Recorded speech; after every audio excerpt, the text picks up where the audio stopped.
Vijayanagara channel ವೀಕ್ಷಕರಿಗೆ ನಮಸ್ಕಾರ. ವಿಜಯನಗರ ವಾರ್ತೆಗಳಿಗೆ ಸ್ವಾಗತ. ಮುಖ್ಯಾಂಶಗಳು.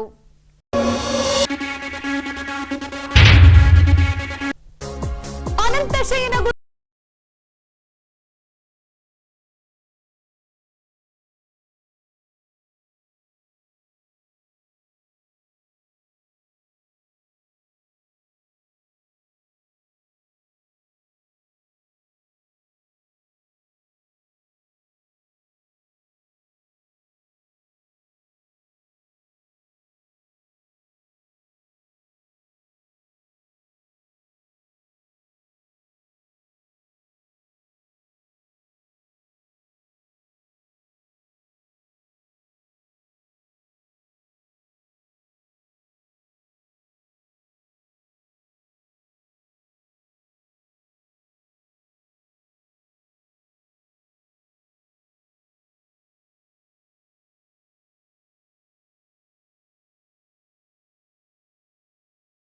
ತನ್ನಿಮಿತ್ತ ದಿನಾಂಕ 19ರಂದು ಬೆಂಗಳೂರಿನಲ್ಲಿ ನಡೆಯಲಿರುವ ಧರಣಿ.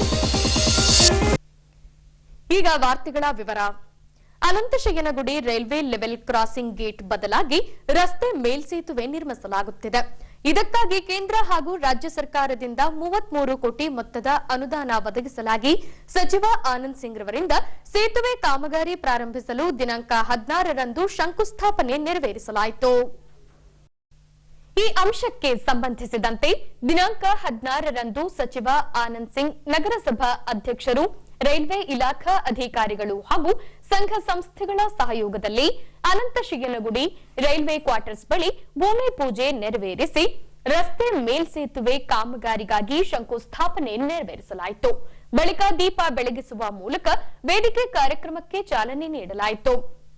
ನಂತರ ವಿಜಯನಗರ ರೈಲ್ವೆ ಅಭಿವೃದ್ಧಿ ಹೋರಾಟ ಸಮಿತಿಯ ಮುಖ್ಯಸ್ಥ ಯಮನೇಶ್ ರವರು ಮಾತನಾಡಿ, ಅನಂತಶಯನಗುಡಿ ರೈಲ್ವೆ ಗೇಟ್ ಬಳಿ ಮೇಲ್ಸೇತುವೆ ನಿರ್ಮಿಸಿ ಸುಗಮ ಸಂಚಾರಕ್ಕೆ ಅನುವು ಮಾಡಿಕೊಡುವಂತೆ 2002ರಿಂದಲೇ ರೈಲ್ವೆ ಇಲಾಖೆಗೆ ಆಗ್ರಹಿಸುತ್ತಾ ಬರಲಾಗಿತ್ತು. ಸದ್ಯ ಸಚಿವ ಆನಂದ್ ಸಿಂಗ್ ರವರ ಮುತುವರ್ಜಿಯಿಂದಾಗಿ ಮೇಲ್ಸೇತುವೆ ನಿರ್ಮಾಣಕ್ಕಾಗಿ ಶಂಕುಸ್ಥಾಪನೆ ಮಾಡಿರುವುದು ಸಂತಸದ ಸಂಗತಿ ಎಂದರು. ಇಲ್ಲಿವರೆಗೆ ಕೆಲವರು ಒಂದು ಯೋಗ ಇರುತ್ತೆ, ಯಾವುದೇ ಒಂದು ಬ್ರಿಡ್ಜ್ ಆಗಬೇಕಂದ್ರೆ 2002ಗಿಂತ ಮುಂಚೆ ಕೂಡ ಇದರ ಬಗ್ಗೆ ಹೋರಾಟ ನಡೆದಿತ್ತು. ಡಾಕ್ಟರ್ ನಾಗನಗೌಡರು ಹೊಸಪೇಟೆ ನಗರವನ್ನು ಪ್ರತಿನಿಧಿಸುವ ಸಂದರ್ಭದಲ್ಲಿ ಕೂಡ ಈ ಬಗ್ಗೆ ಒಂದು ಧ್ವನಿ ಎತ್ತಲಾಗಿತ್ತು. ಆಗ ನಮ್ಮ ಸಚಿವರ ತಂದೆಯವರಿದ್ದಾಗ, ಅದು ಬಹಳ ಇಂಪಾರ್ಟೆಂಟ್, ಈ ಭಾಗದಲ್ಲಿ ಇಲ್ಲಿ ಮೇಲ್ಸೇತುವೆ ಆಗಬೇಕೆನ್ನುವಂಥ ಬಹಳ ಜನರಿಗೆ ಗೊತ್ತಿಲ್ಲ. ಇಲ್ಲಿ ಮೇಲ್ಸೇತುವೆ ಬೇಕು ಎನ್ನುವಂಥ ಒಂದು ಸಂಘದಲ್ಲಿ ಆ ಕಾಲದಲ್ಲಿ ನಡೆದಂಥ ಒಂದು ಹೋರಾಟದಲ್ಲಿ ನಮ್ಮ ಸಚಿವರ ತಂದೆಯಾದ ದಿವಂಗತ ಪೃಥ್ವಿರಾಜ್ ಸಿಂಗ್ ಕೂಡ ಇದ್ರು, ಬಹಳ ಜನರಿಗೆ ಗೊತ್ತಿಲ್ಲ. ಆದರೆ ಯಾಕಾಗಲಿಲ್ಲ ಏನಂದ್ರೆ, ಆಗ ನಾಗನಗೌಡರು ಈ ಭಾಗದಲ್ಲಿ ಸಕ್ಕರೆ ಕಾರ್ಖಾನೆ ಇತ್ತು. ಈ ಕಡೆಗಿದ್ದ ಕಾಮಲಾಪುರ, ಹಂಪಿ, ನಾಗೇನಹಳ್ಳಿ ಕಡೆಗಿಂತ ದೊಡ್ಡ ಮಟ್ಟದಲ್ಲಿ ಕಬ್ಬಿನ ಬಂಡಿಗಳು ಬರ್ತಾ ಇದ್ವು. ಇಲ್ಲ, ಇಲ್ಲಿ ಬ್ರಿಡ್ಜ್ ಆಗಿಬಿಟ್ರೆ ಕಬ್ಬಿನ ಬಂಡಿಗಳಿಗೆ ಬಹಳ ತ್ರಾಸಾಗುತ್ತೆ, ಎತ್ತುಗಳು ಹೋಗಲಿಕ್ಕೆ ಕಷ್ಟ ಆಗುತ್ತೆ ಅಂತಂದೇಳಿ ಒಂದು ಸರಿಯಾದಂಥ ಒಂದು ತಾಂತ್ರಿಕ ಕಾರಣಕ್ಕಾಗಿ ಆ ಕೆಲಸ ಅಲ್ಲಿ ನಿಂತಿತ್ತು. ಇದು ಬಹಳ ಇಂಪಾರ್ಟೆಂಟ್. ಅಂದರೆ ನೋಡ್ರಿ, ಯೋಗ ಹೆಂಗಿದೆ, ಅವರ ತಂದೆಯವರು ಯಾವ ಕಾಲದಲ್ಲಿ ಧ್ವನಿ ಎತ್ತಿದ್ರು, ಅವರ ಮಗನ ಕಾಲದಲ್ಲಿ ಈ ಸೇತುವೆ ಇವತ್ತು ಶಂಕುಸ್ಥಾಪನೆ ಆಗ್ತಕ್ಕಂದ್ರೆ ನಿಜವಾಗಿ ಇದು ವಿಜಯನಗರದ ಯೋಗ ಅಂದ್ರೆ ತಪ್ಪಾಗ್ಲಿಕ್ಕಿಲ್ಲ. ಮೊದಲನೇ ಕನಸು ವಿಜಯನಗರ ಜಿಲ್ಲೆ. ನಾವು ಹೋರಾಟ ಮಾಡಿರ್ಬೋದು, ನಾವು ಬೀಜ ಇಟ್ಟಿರ್ಬೋದು, ಆದರೆ ಆ ಜಿಲ್ಲೆಯ ಬೀಜ ಆ ವೃಕ್ಷವಾಗಿ ಅದರಲ್ಲಿ ಫಲ ಕೊಟ್ಟದ್ದು, ಹೂವರಳಿದ್ದು ಆನಂದ್ ಸಿಂಗ್ ಅವರ ಕಾಲದಲ್ಲಿ. ಅದೇ ರೀತಿ ಇವತ್ತು ಹಲವು ದಶಕಗಳ ಕನಸು ಏನಿತ್ತು ಸಾಮಾನ್ಯ ವಿಚಾರ ಅಲ್ಲ. ಆದರೆ ರಾಜ್ಯ ಸರ್ಕಾರ ಕೂಡ ಈ ಒಂದು ಮ್ಯಾಚಿಂಗ್ ಗ್ರಾಂಟ್ ಕೊಟ್ಟು ಇವತ್ತು ಮೇಲ್ಸೇತುವೆ ಆಗಲಿಕ್ಕೆ ಬಹಳ, ನಾನು ಪಕ್ಷಾತೀತವಾಗಿ ಹೇಳ್ತೀನಿ, ಬಹುಶಃ ಆನಂದ್ ಸಿಂಗ್ ಅವರಿಂದ ಮಾತ್ರ ಸಾಧ್ಯ, ಬೇರೆ ಯಾರಿಂದ ಸಾಧ್ಯ ಆಗೋದಿಲ್ಲ ಅಂತ ಕಾರ್ಯ ಅಂತ ಹೇಳ್ತೀನಿ. ಬಳಿಕ ಸಚಿವ ಆನಂದ್ ಸಿಂಗ್ ರವರು ಮಾತನಾಡಿ, ಇಲ್ಲಿನ ಟ್ರಾಫಿಕ್ ಸಮಸ್ಯೆ ನೀಗಿಸಲು 2016ರಲ್ಲಿ ತಾತ್ಕಾಲಿಕವಾಗಿ ಡಬಲ್ ಗೇಟ್ ಮಾಡಲಾಗಿತ್ತು. ಶಾಶ್ವತ ಪರಿಹಾರದ ಹಿನ್ನೆಲೆಯಲ್ಲಿ ಕೇಂದ್ರ ಹಾಗೂ ರಾಜ್ಯ ಸರ್ಕಾರದಿಂದ 33 ಕೋಟಿ ಮೊತ್ತದಲ್ಲಿ 9 ತಿಂಗಳಲ್ಲಿ ಮೇಲ್ಸೇತುವೆ ನಿರ್ಮಿಸಲು ಭೂಮಿ ಪೂಜೆ ನಡೆಸಲಾಗಿದೆ. ರಸ್ತೆ ಬದಿ ಬರುವ ನಿವಾಸಿಗರು ಕಾಮಗಾರಿ ನಡೆಸಲು ಸಹಕರಿಸಬೇಕೆಂದು ಕರೆ ನೀಡಿದರು. ಅದೇ ರೀತಿ ಮೇಲ್ಸೇತುವೆ ಕಾಮಗಾರಿ ಹಿನ್ನೆಲೆಯಲ್ಲಿ ರಸ್ತೆ ಮಾರ್ಗವನ್ನ ಬದಲಾಯಿಸಲಾಗುತ್ತಿದೆ ಎಂದು ತಿಳಿಸಿದ್ದಾರೆ. 2016ರಲ್ಲಿ ಬಹಳಷ್ಟು ಒಂದು ಸವಾಲಾಗಿ ಸ್ವೀಕಾರ ಮಾಡಿಕೊಂಡು ನಮ್ಮಲ್ಲಿ ಇರ್ತಕ್ಕಂಥ ಸ್ವಲ್ಪ ಅನುದಾನದಲ್ಲಿ ಬಹಳಷ್ಟು ನನಗೆ ನೆನಪಿಲ್ಲ, ಸುಮಾರು 50 ಲಕ್ಷನೋ 55 ಲಕ್ಷ ಅನಿಸುತ್ತೆ, ಅನುದಾನದಲ್ಲಿ ನಾವು ಡಬಲ್ ಗೇಟ್ ಮಾಡೋಣ ಅಂಥೇಳಿ. ಯಾಕಂದರೆ ಒತ್ತಡ ಜಾಸ್ತಿ ಇರೋದ್ರಿಂದ ಒಂದೇ ಗೇಟಲ್ಲಿ ಆಪೋಸಿಟ್ ಎದುರ ಬದ್ರು ಬರೋದ್ರಿಂದ ಇನ್ನೂ ಹೆಚ್ಚಿಗೆ ಸಮಯ ಹಿಡಿದು ಟ್ರಾಫಿಕ್ಕು ಬಹಳಷ್ಟು ಜಾಮ್ ಆಗುತ್ತೆ ಅಂಥೇಳಿ ಒಂದು 2 ಲೈನ್ ಮಾಡೋಣ ಅಂಥೇಳಿ ಅದನ್ನು 2016 ಕನ್ನಡ ರಾಜ್ಯೋತ್ಸವ ಇತ್ತು. 48 ತಾಸಲ್ಲಿ ಸವಾಲಾಗಿ ತಗೊಂಡು ನಾನು ಇಲ್ಲೇ ಪೂರ್ತಿ 48 ತಾಸು ಆ ಕಟ್ಟೆ ಹತ್ರನೇ ಅಲ್ಲೇ ರಾತ್ರಿನೂ ಅಲ್ಲೇ ಮಲ್ಕೊಂಡೆ ನಾವು 48 ತಾಸಲ್ಲಿ 2 ಲೈನ್ ತೆಗೆದ್ವಿ. ಇವತ್ತು ಸುಮಾರು 24 ತಾಸು ಏನು ನಾವು ಇರುತ್ತೆ ಅದರಲ್ಲಿ 18 ತಾಸು ಇದು ಬಂದಾಗಿರುತ್ತೆ. ಅದು ಪ್ರತಿ 15-20 ನಿಮಿಷಕ್ಕೆ ಸುಮಾರು ಒಂದು ದಿವಸಕ್ಕೆ 75 ಟ್ರೈನ್ಗಳು ಓಡಾಡುತ್ತೆ. ಅಂದರೆ ಅದರಲ್ಲಿ ಪ್ಯಾಸೆಂಜರು ಬಂತು, ಗೂಡ್ಸು ಬಂತು. ಹಾಗಾಗಿ ಮತ್ತೆ ನಾನು ರೈಲ್ವೆ ಅಧಿಕಾರಿಗಳ ಜೊತೆ ಚರ್ಚೆ ಮಾಡಿ ಈಗ ಇದೇನು ಅಡಿಗಲ್ಲು ಸಮಾರಂಭ ಮಾಡಿದ್ವಿ. ಮಾಡೋದ್ರಿಂದ ಈ ಕೆಲಸ 2-3 ವರ್ಷ ತಗೊಂಡು ಬಿಟ್ರೆ ಜನರಿಗೆ ಇನ್ನೂ ಬಹಳಷ್ಟು ಅನಾನುಕೂಲ ಆಗುತ್ತೆ. ಬಿಟ್ರೆ ಚುನಾವಣೆ ಬಂತು, ಅಡಿಗಲ್ಲು ಹಾಕಿದ್ವಿ, ಏನೋ ಆಯ್ತು, ಆಮೇಲೆ ಆಗದೆ ಹೋದರೆ ನಾನು ಅಧಿಕಾರಿಗಳಲ್ಲಿ ಮನವಿ ಮಾಡಿಕೊಂಡಾಗ, ಸರ್ ಇದು 18 ತಿಂಗಳ 2 years for 2 years, actually it is regularly 2 years, ಅದನ್ನು ನಾವು 9 ತಿಂಗಳಲ್ಲಿ ಈ ಕೆಲಸವನ್ನು ಪೂರ್ಣ ಮಾಡ್ತೀವಿ ಅಂಥೇಳಿ ನಮ್ಮ ಈ ಗುತ್ತಿಗೆದಾರರ ಜೊತೆಗೆ ರೈಲ್ವೆ ಅಧಿಕಾರಿಗಳು ಕುಂತು ಕಂಡೀಷನ್ನೇ ಹಾಕಿದ್ದಾರೆ, 9 ತಿಂಗಳಲ್ಲಿ ಇದು ಪೂರೈಸಬೇಕು ಈ ಕೆಲಸವನ್ನು ಅಂಥೇಳಿ.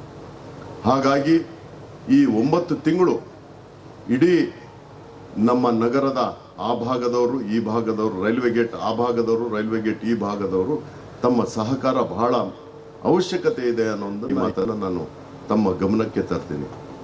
ಯಾಕಂದ್ರೆ ಬರುವಂತ ಟ್ರಾಫಿಕ್ ಈಗ ಪೊಲೀಸರನ್ನ ನಾವು ಚರ್ಚೆ ಮಾಡಿಕೊಂಡು ಯಾವುದೇ ಟ್ರಾಫಿಕ್ ಬಂದ್ರೇನು ಕಾಮಲಾಪುರ ಅಟಲ್ ಬಿಹಾರಿ ವಾಜಪೇಯಿ ಝೂ ಮುಂದೆಯಿಂದ ಜಂಗಲ್ ಲಾಡ್ಜಸ್ ಇಂದ ಪಾಪಿನಾಯಕನಹಳ್ಳಿಯಿಂದ ಒಡ್ರಳ್ಳಿಯಿಂದ ಕಾರಿಗ್ನೂರಿಂದ ಹೊಸಪೇಟೆಗೆ ಬರುವಂತ ಮಾರ್ಗದಲ್ಲಿ ಎಲ್ಲ ವಾಹನಗಳು ಬರಬೇಕು ಅಂಥೇಳಿ ತಮ್ಮ ಮಾಧ್ಯಮದ ಸ್ನೇಹಿತರ ಮುಖಾಂತರ ಇದು ಜನರಿಗೆ ತಲುಪುವಂತ ಕೆಲಸ ಮಾಡಬೇಕು ಅಂಥೇಳಿ ತಮ್ಮಲ್ಲಿ ನಾನು ಮನವಿ ಮಾಡ್ಕೊಳ್ತೀನಿ. ಈ ಕಡೆಯಿಂದ ಬರುವಂಥವ್ರಿಗೆ ನಾವೆಲ್ಲ ನಾಮಫಲಕ ಡೈರೆಕ್ಷನ್ಸ್ ಹಾಕಿ ಎಲ್ಲಿಂದ ಈ ನಮ್ಮ ಟ್ರಾಫಿಕ್ ಪೊಲೀಸ್ ಸ್ಟೇಷನ್ ಹತ್ರ ಓವರ್ ಬ್ರಿಡ್ಜ್ ಇಂದ ಅವರು ರಿಂಗ್ ರೋಡ್ನಲ್ಲಿ ಹೋಗಿ ರಿಂಗ್ ರೋಡಿಂದ ನಮ್ಮ ಇಂಗಳಗಿ ಕ್ರಾಸ್ಗೆ ಟಚ್ ಮಾಡಿ ಇಂಗಳಗಿ ಕ್ರಾಸಿಂದ ಮತ್ತೆ ಒಡ್ರಳ್ಳಿ ಹೋಗಿ ಒಡ್ರಳ್ಳಿಯಿಂದ ಪಾಪನಾಯಕನಹಳ್ಳಿಯಿಂದ ಈ ರೀತಿ ವಾಹನಗಳು ಹೋಗೋದಕ್ಕೆ ನಾವು ಎಲ್ಲ ವ್ಯವಸ್ಥೆ ಪೊಲೀಸ್ ಇಲಾಖೆ ಮತ್ತು ಜಿಲ್ಲಾ ಆಡಳಿತ ಜನರಿಗೆ ಯಾವುದೇ ರೀತಿಯಿಂದ ತೊಂದರೆ ಆಗಬಾರ್ದು, ಅವರಿಗೆ ಕನ್ಫ್ಯೂಷನ್ ಆಗಬಾರ್ದು ಅಂಥೇಳಿ ಅಲ್ಲಲ್ಲಿ ನಾವು ನಾಮಫಲಕವನ್ನು ಹಾಕ್ತೀವಿ. ಇದು 2 ಲೈನ್ಗೆ ಸುಮಾರು 33 ಕೋಟಿ ನಾವು ಈ ಯೋಜನೆಗೆ ವೆಚ್ಚ ಮಾಡ್ತಾ ಇರ್ತಕ್ಕಂಥದ್ದು. ಅದರಲ್ಲಿ ಇದು ಕೇಂದ್ರ ಸರ್ಕಾರ ಅರ್ಧ ಹಣ ಮತ್ತು ರಾಜ್ಯ ಸರ್ಕಾರದ ಅರ್ಧ ಹಣದಲ್ಲಿ ಈ ಒಂದು ಯೋಜನೆಯನ್ನು ನಾವು ಪ್ರಾರಂಭ ಮಾಡ್ತಾ ಇದ್ದೀವಿ. ಹಾಗಾಗಿ ಈ ಸಂದರ್ಭದಲ್ಲಿ ನಾನು ಆ ಗುತ್ತಿಗೆದಾರರು ಇಲ್ಲಿ ಬಂದಿರಬೇಕನ್ಸುತ್ತೆ, ಅವ್ರಿಗೂ ನಾನು ಮನವಿ ಮಾಡ್ಕೊಳ್ತೀನಿ, ಎಷ್ಟು ಸಾಧ್ಯ ಆಗುತ್ತೋ. ಯಾಕಂದರೆ 9 ತಿಂಗಳಂದ್ರೂ ಗಟ್ಟಿಯಾಗಿರಬೇಕು, ಅದು 100 ವರ್ಷ ಇರಬೇಕು. ನನಗೂ ಬಹಳ ಸಂತೋಷ ಆಗ್ತಾ ಇದೆ, ಏನೋ ಮನಸ್ಸಲ್ಲಿ ಏನೋ ಒಂದು ಸಾಧನೆ ಮಾಡಿಬಿಟ್ಟಿನಿ ಅಂತ. ಯಾಕಂದರೆ ಇದು ಬಹಳಷ್ಟು ಸಮಸ್ಯೆ ಇತ್ತು, ಅದು ನನ್ನ ಕೈಯಿಂದ ಆಯಿತು ಅಂಥೇಳಿ. ಈಗ ಒಂದು ನನಗೆ ಅನಿಸುತ್ತೆ, ವಿಜಯನಗರ ಕ್ಷೇತ್ರ ಬಳ್ಳಾರಿ ಜಿಲ್ಲೆಯಲ್ಲಿ ಇದ್ದಾಗ ಒಂದು ಸಣ್ಣ ತಾಲೂಕಾಗಿ ಹೃದಯ ಇತ್ತು, ಆದರೆ ಅದಕ್ಕೆ ಸರಿಯಾದ ರೀತಿಯ ಒಂದು ಸ್ಪಂದನೆ ಸಿಗ್ತಾ ಇರಲಿಲ್ಲ. ವಿಜಯನಗರ ಬಳ್ಳಾರಿಯಿಂದ ವಿಭಜನೆ ಆದ ಮೇಲೆ ಇವತ್ತು ವಿಜಯನಗರದ ನಕ್ಷೆಯೇ ಬದಲಾಗ್ತಾ ಇದೆ ಅನ್ನೋದನ್ನ ನಾವು ನೋಡ್ತಾ ಇದ್ದೀವಿ. ಅದು ನನ್ನಿಂದ ಅಂತೂ ನಾನು ಹೇಳಲ್ಲ, ನನ್ನಿಂದ ಅಂತಲ್ಲ, ಆ ಪಂಪ ವಿರೂಪಾಕ್ಷ ನನ್ನಿಂದ ಮಾಡಿಸ್ತಾ ಇದ್ದಾನೆ ಅಂತ ಹೇಳಿ ನನ್ನ ಒಂದು ಅನಿಸಿಕೆ. ಹೊಸಪೇಟೆ ಮುನ್ಸಿಪಲ್ ಹೈಸ್ಕೂಲ್ ಪಕ್ಕದಲ್ಲಿ ಬರುವ ಗೃಹರಕ್ಷಕ ದಳದ ಕಚೇರಿಯನ್ನ ನವೀಕರಣಗೊಳಿಸಲಾಗುತ್ತದೆ. ಹೀಗೆ 60ನೇ ವರ್ಷದ ಗೃಹರಕ್ಷಕ ದಿನಾಚರಣೆಯ ಸವಿ ನೆನಪಿನಾರ್ಥ ನವೀಕರಣಗೊಂಡ ಕಚೇರಿಯ ಉದ್ಘಾಟನಾ ಕಾರ್ಯಕ್ರಮ ಹಮ್ಮಿಕೊಳ್ಳಲಾಗಿತ್ತು. ಈ ಹಿನ್ನೆಲೆಯಲ್ಲಿ ಸಚಿವ ಆನಂದ್ ಸಿಂಗ್ ರವರು ಗೃಹರಕ್ಷಕ ದಳದ ಕಚೇರಿ ಆವರಣದಲ್ಲಿ ಸಸಿಯನ್ನ ನೆಡುವ ಮೂಲಕ ಸಾರ್ವಜನಿಕರಲ್ಲಿ ಪರಿಸರ ಸಂರಕ್ಷಣೆ ಕುರಿತಾಗಿ ಜಾಗೃತಿ ಮೂಡಿಸಿದರು. ಬಳಿಕ 60ನೇ ವರ್ಷದ ಗೃಹರಕ್ಷಕ ದಿನಾಚರಣೆಯ ನಾಮಫಲಕವನ್ನ ಅನಾವರಣಗೊಳಿಸಿದರು. ನಂತರ ಮಾತನಾಡಿದ ಅವರು, ಗೃಹರಕ್ಷಕರಿಗೆ ವರ್ಷಪೂರ್ತಿ ಕೆಲಸ ಸಿಗುವುದು ಕಷ್ಟ ಎಂಬುದು ಎಲ್ಲರಿಗೂ ಗೊತ್ತಿರುವ ವಿಷಯ. ವೃತ್ತಿ ಹಾಗೂ ಪ್ರವೃತ್ತಿಯೊಂದಿಗೆ ಬದುಕನ್ನ ನಡೆಸಿಕೊಂಡು ಬರುತ್ತಿರುವ ಗೃಹರಕ್ಷಕ ದಳದವರ ಸೇವೆ ನಿಜಕ್ಕೂ ಸ್ವಾಗತಾರ್ಹವೆಂದರು. ಅದೇ ರೀತಿ ವರ್ಷದ 365 ದಿನಗಳ ಕಾಲ ಭತ್ಯೆ ನೀಡಬೇಕೆಂದು ಸದನದಲ್ಲಿ ಕೂಗು ಎದ್ದಿದೆ. ಅದು ಆಗಿದ್ದಲ್ಲಿ ನಿಮಗೆ ಸಹಕಾರಿಯಾಗಲಿದೆ ಎಂದು ತಿಳಿಸಿದರು. ತಮ್ಮ ಶ್ರದ್ಧೆಯಿಂದ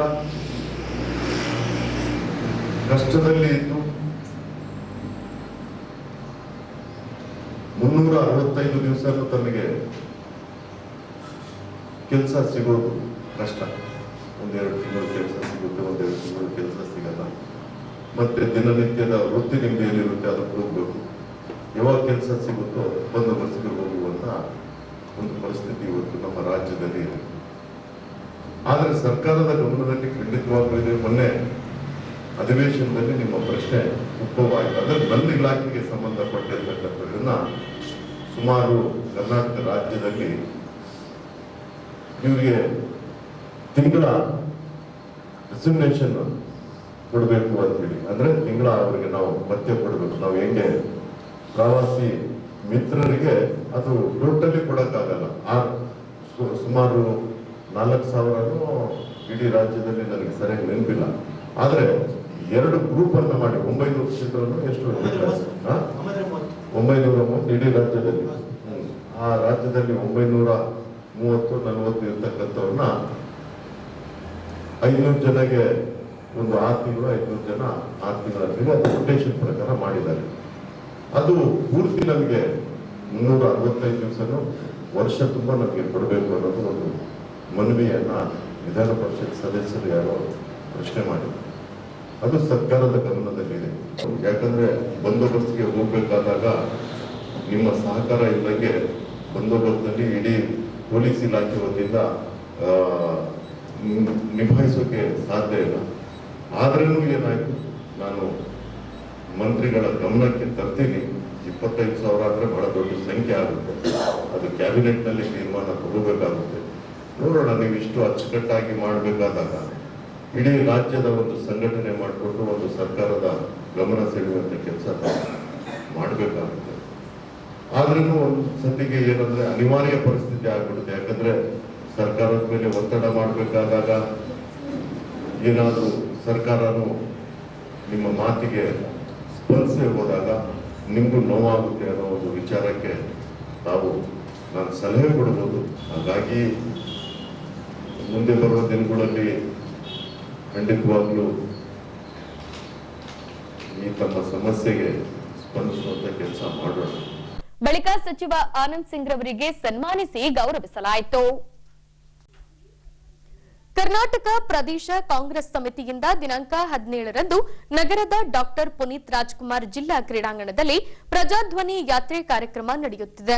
ಜೊತೆಗೆ ಟಿಕೆಟ್ ಆಕಾಂಕ್ಷಿಗಳ ಬ್ಯಾನರ್ಗಳನ್ನು ಅಳವಡಿಸಲಾಗಿದ್ದು, ಮಾಜಿ ಶಾಸಕ ಎಚ್ಆರ್ ಗವಿಯಪ್ಪನವರ ಬ್ಯಾನರ್ ಅನ್ನು ತೆರವುಗೊಳಿಸಿದ ಘಟನೆ ದಿನಾಂಕ 15ರಂದು ರಾತ್ರಿ ಜರುಗಿದೆ.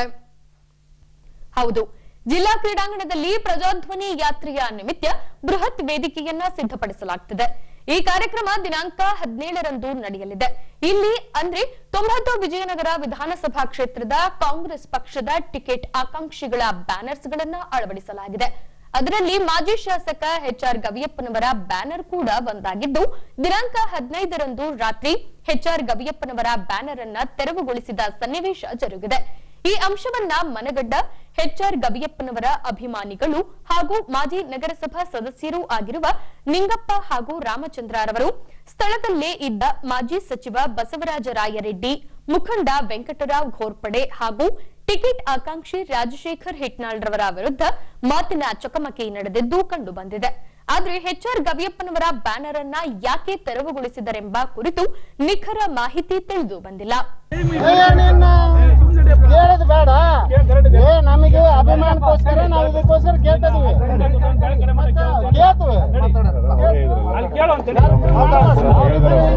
DK ಶಿವಕುಮಾರ್ ಅವ್ರ ವಿರುದ್ಧ ಕಾರ್ಯಕ್ರಮ ಮಾಡಬಾರ್ದು.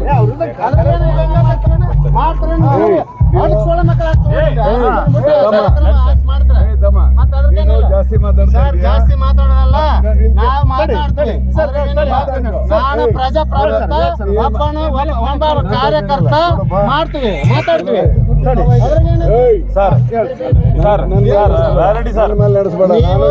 ನಿಮ್ಮಾಗ ನಡೆಸಲ್ಲ.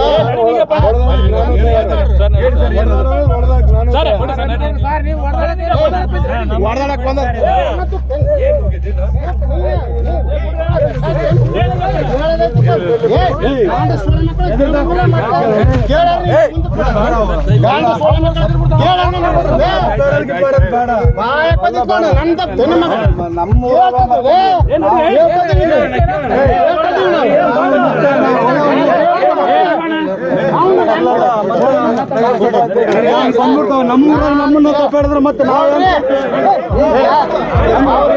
ನಮ್ಮೂರಾಗ ನಮ್ಮನ್ನ ತಪ್ಪಿಡಕ್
ಹೊಸಪೇಟೆಯಲ್ಲಿ ಇದೇ ಮೊದಲ ಬಾರಿಗೆ ಜೈನ ದೀಕ್ಷಾ ಕಾರ್ಯಕ್ರಮ ನಡೆಯಲಿದೆ.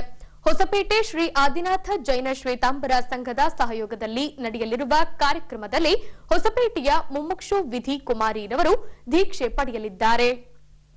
ಈ ಅಂಶಕ್ಕೆ ಸಂಬಂಧಿಸಿದಂತೆ ಹೊಸಪೇಟೆ ಶ್ರೀ ಆದಿನಾಥ ಜೈನ ಶ್ವೇತಾಂಬರ ಸಂಘದಿಂದ ಸುದ್ದಿಗೋಷ್ಠಿ ಹಮ್ಮಿಕೊಳ್ಳಲಾಗಿತ್ತು. ಈ ವೇಳೆ ಪರಮ ಪೂಜ್ಯ ಆಚಾರ್ಯ ರತ್ನಸೂರಿ ಮಹಾರಾಜರವರು ದೀಕ್ಷೆ ಪಡೆಯುವ ಉದ್ದೇಶ ಕುರಿತು ಮಾತನಾಡಿ, ವಿಶ್ವದ ಬಹುತೇಕರು ಭೌತಿಕವಾಗಿ ಸುಖವಾಗಿರಲು ಬಯಸುತ್ತಾರೆ, ಆದರೆ ಅವರು ಆಂತರಿಕವಾಗಿ ಕೊರಗುತ್ತಿರುತ್ತಾರೆ. ಹಾಗಾಗಿ ಆಂತರಿಕವಾಗಿ ಸುಖದ ಭೋಗ ಪಡೆಯುವ ಹಿನ್ನೆಲೆಯಲ್ಲಿ ದೀಕ್ಷೆ ಪಡೆಯಲು ಮುಂದಾಗುತ್ತಾರೆಂದು ತಿಳಿಸಿದರು. भगवान महावीर प्रभु ने ये जो चारित्र धर्म की साधना का मार्ग बताया है, उसका मुख्य गोल वो है कि इस विश्व में सभी जीवात्माओं को वास्तविक सुख की परिभाषा सिखाकर वास्तविक सुख की प्राप्ति कराना। आज के जमाने में ज्यादातर सब संसारी आत्माओं की सोच वो है कि जितनी समृद्धियां ज्यादा होती है उतना व्यक्ति ज्यादा सुखी माना जाता है। ये विचारधारा को हमने सबसे पहले तोड़ दिया है और छोड़ दिया है। हम मानते हैं कि सुखी होना वो अंदर की चित्त की स्थिति के पर निर्भर है। बाहर की समृद्धियां और सुख की अनुभूति को एक दूसरे के साथ कोई विशेष प्रकार का संबंध नहीं है। इसलिए अंदर का आध्यात्मिक सुख उजागर करने के लिए हम लोगों ने भौतिक समृद्धिया के पर विश्वास को तोड़ दिया है। समृद्धिया को छोड़ के अंदर का सुख प्रकट करने के लिए हमारा ये पूरा दीक्षा जीवन है। हमारा जीवन मंत्र होता है कि जीवन में हमेशा सुखी रहना और विश्व के सभी जीवात्माओं को भी सच्चा सुख का राह दिखाना। और आज के जमाने में जैन साधु जिस प्रकार की विचारधारा से जीवन जीता है और जो आदर्श नजर में रखकर चलता है, वैसे जो दुनिया चलेगी ना, तो इस दुनिया में एक भी प्रकार का दुख टिकने का संभव नहीं है। तो हम जब दीक्षा लेते हैं तो हमारा जीवन ऐसा है साधु का, कम से कम जरूरियात और ज्यादा से ज्यादा खुशी। हमने सालों से ये साधना किया है और हम भक्तों को सभी मनुष्यों को वो उपदेश देते हैं कि आप भी ये तत्व को समझो और इस तत्व को समझकर जो भी व्यक्ति ये साधना के पथ पर आना चाहते हैं, हम उनको साधना का मार्ग सिखा के हमारे जैसी साधना में उनको भी आगे प्रवेश करा के बढ़ाते हैं। मुमुक्षु विधि भी जो है 2 साल तक हमने तालीम दिया, पूरा संसार का स्वरूप भी हमें उनको समझाया और बाद में उसने दृढ़ निर्धार किया कि मुझे भी आपके जैसा जीवन जीना है। तब हमने उनको दीक्षा देने का ये प्रकल्प तय किया है। ಬಳಿಕ ಜೈನ ಸಮಾಜದ ಸೆಕ್ರೆಟರಿ ಅಶೋಕ್ ಮೋದಿರವರು ಮಾತನಾಡಿ, ವಿಜಯನಗರ ಜಿಲ್ಲೆ ಹೊಸಪೇಟೆ ಕೇಂದ್ರದಲ್ಲಿ ಇದೇ ಪ್ರಥಮ ಬಾರಿಗೆ ದೀಕ್ಷಾ ಕಾರ್ಯಕ್ರಮ ನಡೆಯಲಿದೆ. ಹೊಸಪೇಟೆಯ ಮುಮುಕ್ಷು ವಿಧಿ ಕುಮಾರಿ ಎಂಬ ವಿದ್ಯಾರ್ಥಿನಿ ದೀಕ್ಷೆ ಪಡೆಯಲಿದ್ದಾಳೆ. ತನ್ನಿಮಿತ್ತ ದಿನಾಂಕ 17ರಂದು ಶೋಭಾಯಾತ್ರೆ ನಡೆಸಿ ದಿನಾಂಕ 18ರಂದು ದೀಕ್ಷಾ ಕಾರ್ಯಕ್ರಮ ನಡೆಸಲಾಗುವುದೆಂದು ತಿಳಿಸಿದ್ದಾರೆ. ಇಂದಿನ ನಮ್ಮ ಆದಿನಾಥ್ ಜೈನ ಶ್ವೇತಾಂಬರ ಸಂಘ ವತಿಯಲ್ಲಿ ನಮ್ಮ ಹೊಸಪೇಟೆಯಲ್ಲಿ ಮೊಟ್ಟ ಮೊದಲ ಬಾರಿಗೆ ಜೈನ ದೀಕ್ಷೆ ಆಗುತ್ತಾ ಇದೆ. ನಮ್ಮ ಹೊಸಪೇಟೆ ಜಿರಾವಲ ಕುಟುಂಬದ ಹುಡುಗಿ ವಿಧಿ ಅವರು 18ನೇ ತಾರೀಕು ನಮ್ಮ ಗುರುಗಳು ಬಂದಿದ್ದಾರೆ. ಆಚಾರ್ಯ ಭಗವಾನ್ ನರತ್ತ ಸುರಸ್ವಾಜಿ ಮಹಾರಾಜರು ಅವರು ಕಾರ್ಯಕ್ರಮದಿಂದ ದೀಕ್ಷೆ ತಗೊಳ್ತಾ ಇದ್ದಾಳೆ. ಅದಕ್ಕೆ ಆ ಕಾರಣಕ್ಕೆ 3 ದಿನದ ಕಾರ್ಯಕ್ರಮ ಹಮ್ಮಿಕೊಂಡಿದ್ದೇವೆ. ನಮ್ಮ ಹೊಸಪೇಟೆ ಇತಿಹಾಸದಲ್ಲಿ ಜೈನ ದೀಕ್ಷೆ ಎಂಬುದು ಫಸ್ಟ್ ಟೈಮ್, ಮೊಟ್ಟ ಮೊದಲ ಬಾರಿಗೆ ದೀಕ್ಷೆ ಆಗ್ತಾ ಇದೆ. ಈ ಹುಡುಗಿ ನಮ್ಮ ಜೈನ ಹೊಸಪೇಟೆ ಹುಡುಗಿ, ನ್ಯಾಷನಲ್ ಕಾಲೇಜ್ ಹುಡುಗಿ, 98% ಗಳಿಸ್ತಾ ಇರೋ ಹುಡುಗಿ. ಈ ಹುಡುಗಿಯ ದೀಕ್ಷೆ ಮಾಡಲು, ನಿಸ್ರೆ ಕೊಡಲು, ಸಾನ್ನಿಧ್ಯ ಕೊಡಲು ದೂರದಿಂದ ಬೆಂಗಳೂರಿನಿಂದ 50 ಗುರುಗಳು ಬಂದಿದ್ದಾರೆ, 50 ಜೈನ ಸಾಧುಗಳು ಬಂದಿದ್ದಾರೆ. ಅದ್ಭುತವಾದ ಕಾರ್ಯಕ್ರಮ. ನಮ್ಮ ಹೊಸಪೇಟೆ ಪುಣ್ಯ. ಈ ಕ್ಷೇತ್ರದಲ್ಲಿ ಈ ದೀಕ್ಷೆ ಆಗ್ತಾ ಇರೋದು ತಾವೆಲ್ಲರೂ ಬರಬೇಕು, ವೀಕ್ಷಿಸಬೇಕು. ಕರ್ನಾಟಕ ರಾಜ್ಯ ಕಂದಾಯ ಇಲಾಖೆಯಲ್ಲಿ ಕಾರ್ಯನಿರ್ವಹಿಸುತ್ತಿರುವ ಗ್ರಾಮ ಸಹಾಯಕರ ಹುದ್ದೆಯನ್ನ ಡಿ ದರ್ಜೆಗೇರಿಸಲು ಆಗ್ರಹಿಸಿಕೊಂಡು ಬರಲಾಗುತ್ತಿದೆ. ಫಲಿತಾಂಶ ಶೂನ್ಯವಾಗಿರುವ ಹಿನ್ನೆಲೆಯಲ್ಲಿ ದಿನಾಂಕ 19ರಂದು ಬೆಂಗಳೂರಿನಲ್ಲಿ ಧರಣಿ ನಡೆಸಲು ನಿರ್ಧರಿಸಲಾಗಿದೆ.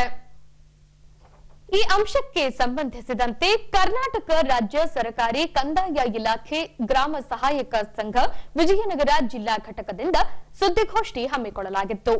ಈ ವೇಳೆ ಸಂಘದ ಕಾನೂನು ಸಲಹೆಗಾರ ಪಾವಗಡ ಶ್ರೀರಾಮರವರು ಮಾಧ್ಯಮ ಮಿತ್ರರೊಂದಿಗೆ ಮಾತನಾಡಿ, ರಾಜ್ಯ ಕಂದಾಯ ಇಲಾಖೆಯಲ್ಲಿ ಕಳೆದ 43 ವರ್ಷಗಳಿಂದಲೂ ಕಾರ್ಯನಿರ್ವಹಿಸಿಕೊಂಡು ಬರುತ್ತಿರುವ ಗ್ರಾಮ ಸಹಾಯಕರ ಹುದ್ದೆಯನ್ನ ಡಿ ದರ್ಜೆಗೇರಿಸಿ ಸೇವಾ ಭದ್ರತೆ ನೀಡುವಂತೆ ಹೋರಾಟ ಮಾಡಿಕೊಂಡು ಬರಲಾಗಿದೆಯಾದರೂ ಫಲಿತಾಂಶ ಮಾತ್ರ ಶೂನ್ಯವಾಗಿದೆ.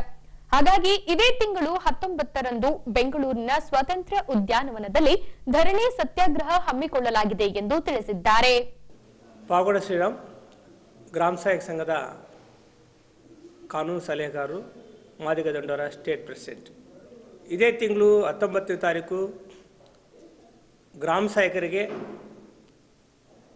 ಡಿ ಗ್ರೂಪ್ಗೆ ಒತ್ತಾಯಿಸಿ ಮತ್ತು ಸುಪ್ರೀಂ ಕೋರ್ಟ್ ತೀರ್ಪಿನ ಪ್ರಕಾರ 21,000 ವೇತನ ಆಗಬೇಕಂತ ಡಿಮ್ಯಾಂಡ್ ಇಟ್ಕೊಂಡು ಬೆಂಗಳೂರು ಫ್ರೀಡಮ್ ಪಕ್ಕದಲ್ಲಿ ಧರಣಿ ಸತ್ಯಾಗ್ರಹ ಮಾಡ್ತಾಯಿದ್ದೀವಿ. ಗ್ರಾಮ ಸಹಾಯಕರು ಕಂದಾಯ ಇಲಾಖೆಯಲ್ಲಿ ಬಹಳ ಪ್ರಮುಖವಾದ ಪಾತ್ರ ವಹಿಸ್ತಾರೆ. ಹಾಗಾಗಿ ಕರ್ನಾಟಕ ರಾಜ್ಯ ಸರ್ಕಾರ 10/7/2007ರಂದು 10,450 ಜನಕ್ಕೆ ಗ್ರಾಮ ಸಹಾಯಕರಿಗೆ ಖಾಯಂ ಆಗಿ ಅವ್ರನ್ನ ಕೆಲಸ ಮುಂದುವರಿಸ್ತಾ ಇದೆ. ಗ್ರಾಮ ಸಹಾಯಕರನ್ನ ಡಿ ಗ್ರೂಪ್ ಆಗಿ ಪರಿಗಣನೆ ಮಾಡಬಹುದು ಅಂತೇಳಿ ಈ ಹಿಂದೆ ಇದ್ದ ಪ್ರೊಫೆಸರ್ ರವಿವರ್ಮ ಕುಮಾರ್ ಅವರು ಅಡ್ವೊಕೇಟ್ ಜನರಲ್ ಆಗಿದ್ದರು.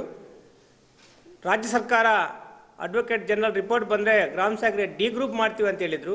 ಆ ಹಿನ್ನೆಲೆಯಲ್ಲಿ ಪ್ರೊಫೆಸರ್ ರವಿವರ್ಮ ಕುಮಾರ್ ಅವರು ಗ್ರಾಮ ಸಹಾಯಕರನ್ನ ಡಿ ಗ್ರೂಪ್ ಮಾಡೋಕ್ಕೆ ಯಾವುದೇ ಕಾನೂನು ತಡಕಲ್ಲ ಅಂತ ಬಹಳ ವಸ್ತುನಿಷ್ಠ ವರದಿಯನ್ನು ಸರ್ಕಾರಕ್ಕೆ ಕೊಟ್ಟಿದ್ದಾರೆ. ಜೊತೆಗೆ ಮತ್ತೊಂದು ಹೇಳಿದ್ದಾರೆ, ಉಮಾದೇವಿ ಪ್ರಕರಣ ಇತರೆ ನಗರಗಳಿಗೆ ತೊಂದರೆ ಆದರೂ ಅಡ್ಡಿ ಆದರೂ ಕೂಡ ಗ್ರಾಮ ಸಹಾಯಕರಿಗೂ ಮತ್ತು ಉಮಾದೇವಿ ಪ್ರಕರಣಕ್ಕೂ ಯಾವುದೇ ವಿಧವಾದ ಸಂಬಂಧ ಇಲ್ಲ. ಗ್ರಾಮ ಸಹಾಯಕರನ್ನ ಡಿ ಗ್ರೂಪ್ ಮಾಡೋದಾಗಲಿ, ಗ್ರಾಮ ಸಹಾಯಕರಿಗೆ ವೇತನ ಹೆಚ್ಚು ಮಾಡೋಕ್ಕಾಗಲಿ, ಅವರಿಗೆ ಸೇವಾ ಭದ್ರತೆ ನೀಡೋಕ್ಕಾಗಲಿ ಉಮಾದೇವಿ ಪ್ರಕರಣಕ್ಕೆ ಸಂಬಂಧ ಇಲ್ಲ ಅಂತ ಸ್ಪಷ್ಟನೆ ನೀಡಿ ವರದಿ ಕೊಟ್ಟಿದ್ದಾರೆ. ಈ ಎಲ್ಲ ಹಿನ್ನೆಲೆಯಲ್ಲಿ ಇದ್ದುಕೊಂಡು ಕೂಡ ಗ್ರಾಮ ಸಹಾಯಕರಿಗೆ ಇಲ್ಲಿವರೆಗೂ ಡಿ ದರ್ಜೆ ಮಾಡಿಲ್ಲ. ಸುಪ್ರೀಂ ಕೋರ್ಟ್ ತೀರ್ಪಿನ ಪ್ರಕಾರ ಕೂಡ ಕಾನ್ಸ್ಟಿಟ್ಯೂಷನ್ ಆರ್ಟಿಕಲ್ 309ರಲ್ಲಿ ಸ್ಪಷ್ಟವಾಗಿ ಹೇಳಿದ್ದಾರೆ, ಗ್ರಾಮ ಸಹಾಯಕರನ್ನ ಡಿ ಗ್ರೂಪ್ ಮಾಡೋಕ್ಕೆ ಸರ್ಕಾರ ತೀರ್ಮಾನ ತಗೊಂಡು ಮಾನ್ಯ ಗೌರವಾನ್ವಿತ ರಾಜ್ಯಪಾಲರು ಅನುಮೋದನೆ ತಗೊಂಡ್ರೆ ಸಾಕು ಅವ್ರನ್ನ ಡಿ ಗ್ರೂಪ್ ಮಾಡ್ಬೋದು ಅಂತ ಸುಪ್ರೀಂ ಕೋರ್ಟ್ ತೀರ್ಪಲ್ಲೂ ಕೂಡ ಬಂದಿದೆ. ಇಷ್ಟೆಲ್ಲ ಇದ್ದರೂ ಕೂಡ ಕನಿಷ್ಠ ವೇತನ 21,000 ಸಂಬಳನೂ ಹೆಚ್ಚು ಮಾಡಿಲ್ಲ, ಡಿ ಗ್ರೂಪು ಮಾಡಿಲ್ಲ. ಗ್ರಾಮ ಸಹಾಯಕರಿಗೆ ಎಲ್ಲ ಕಡೆ ನೈಟ್ ಡ್ಯೂಟಿ ಆಗ್ತಿದ್ದಾರೆ, ಕಾವಲು ಕೆಲಸ ಮಾಡಿಸ್ತಾ ಇದ್ದಾರೆ, ಅನೇಕ ತೊಂದರೆಗಳಲ್ಲಿದ್ದಾರೆ. ಕರ್ನಾಟಕ ರಾಜ್ಯ ಸರ್ಕಾರ ಆದೇಶ ಮಾಡಿದೆ 10ನೇ ತಾರೀಕು ಒಳಗಡೆ ಅವರು ಸಂಬಳ ಕೊಡಬೇಕು ಅಂತೇಳಿ, ಸಂಬಳಕ್ಕೂ ಕೂಡ ಅವ್ರಿಗೆ ತೊಂದರೆ ಆಗ್ತಾ ಇದೆ. ಆದ್ದರಿಂದ ಕರ್ನಾಟಕ ರಾಜ್ಯ ಸರ್ಕಾರಕ್ಕೆ ನಾವು ಒತ್ತಾಯ ಮಾಡ್ತಾಯಿದ್ವಿ, ಏನಿವತ್ತು ಗ್ರಾಮ ಸಹಾಯಕರು ಒಂದು ಏಕೈಕ ಬೇಡಿಕೆ ಡಿ ಗ್ರೂಪ್ ಮತ್ತು ಅವರ ವೇತನ ಹೆಚ್ಚಿಗೆ ಡಿಮ್ಯಾಂಡ್ ಇಟ್ಕೊಂಡಿದ್ದೀವಿ. ಸರ್ಕಾರ ಏನು ನಾವು 19ನೇ ತಾರೀಕು ಧರಣಿ ಸತ್ಯಾಗ್ರಹ ಕೂತ್ಕೊಳ್ತಾ ಇದ್ದೀವಿ, ಅಷ್ಟರೊಳಗಡೆ ನೀವು ತೀರ್ಮಾನ ತಗೊಂಡು ಮುಂದಿನ ಬಡ್ಜೆಟಲ್ಲಿ ಏನೀಗ ಫೆಬ್ರವರಿ ಬಡ್ಜೆಟ್ 17ನೇ ತಾರೀಕು ಸ್ಟಾರ್ಟ್ ಮಾಡ್ತೀರಿ, ಆ ಬಡ್ಜೆಟಲ್ಲಿ ಈ ಡಿಮ್ಯಾಂಡ್ ಸೇರಿಸ್ಬೇಕಂತ ಹೇಳಿ ನಾವು ಒತ್ತಾಯ ಮಾಡ್ತಾ ಇದ್ದೀವಿ. ಈಗ ಪೊಲೀಸ್ ಪ್ರಕಟಣೆ. ಎಷ್ಟೇ ಹಳೆಯ ಬಂಗಾರವಿರ್ಲಿ, ಪಾಲಿಶ್ ಮಾಡಿದ ಮೇಲೆ ಹೊಸದೇ ರೀತಿಯಲ್ಲಿ ಕಾಣ್ತದೆ ತಾಯಿ ನೋಡಿ.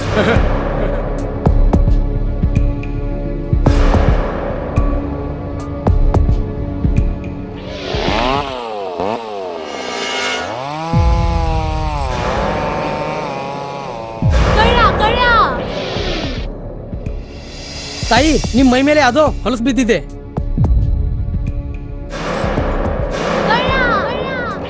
ಇಲ್ಲಿ ತಾಯಿ, ನಾನು ಪೊಲೀಸ್. ಅಲ್ಲಿ ಮುಂದೆ ದಾರಿಲಿ ದೊಡ್ಡ ಗಲಾಟೆ ಆಗಿದೆ, ಮತ್ ನೀವು ಇಷ್ಟೆಲ್ಲ ಒಡವೆ ಹಾಕೊಂಡು ತಿರುಗಾಡ್ತಾ ಇದ್ದೀರಾ. ಈ ಒಡವೆಗಳನ್ನ ಈ ವಸ್ತ್ರದಲ್ಲಿ ಕಟ್ಟಿ ಪರ್ಸ್ನಲ್ಲಿ ಇಡಿ.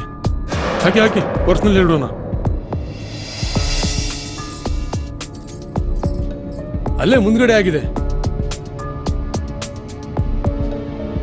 ಇದು ತಗೊಳ್ಳಿ ತಾಯಿ, ನಾನು ಬರ್ತೀನಿ. ಈ ಕಡೆಯಿಂದ ಹೋಗಿ.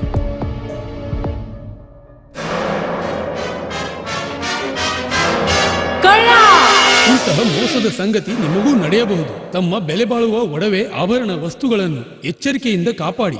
ಯಾವುದೇ ಮಾತುಗಳಿಗೆ ಮರುಳಾಗಬೇಡಿ. ಸಂಶಯಾಸ್ಪದ ರೀತಿಯಲ್ಲಿ ಯಾರಾದರೂ ಕಂಡು ಬಂದರೆ ಸಮೀಪದ ಪೊಲೀಸ್ ಠಾಣೆಯನ್ನು ಸಂಪರ್ಕಿಸಿ. ಈಗ ಕೊನೆಯಲ್ಲಿ ಮತ್ತೊಮ್ಮೆ ವಾರ್ತೆಗಳ ಮುಖ್ಯಾಂಶಗಳು.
ದಿನಾಂಕ 19ರಂದು ಬೆಂಗಳೂರಿನಲ್ಲಿ ನಡೆಯಲಿರುವ ಧರಣಿ ಇಲ್ಲಿಗೆ ವಾರ್ತಾ ಪ್ರಸಾರ ಮುಕ್ತಾಯವಾಯಿತು. ದೈನಂದಿನ ಆಗುಹೋಗುಗಳ ಮಾಹಿತಿಗಾಗಿ ವೀಕ್ಷಿಸಿ ವಿಜಯನಗರ ಸುದ್ದಿವಾಹಿನಿ. ನಾನು ತೇಜಸ್ವಿನಿ ಪಿ ಪಾಟೀಲ್. ನಮಸ್ಕಾರ.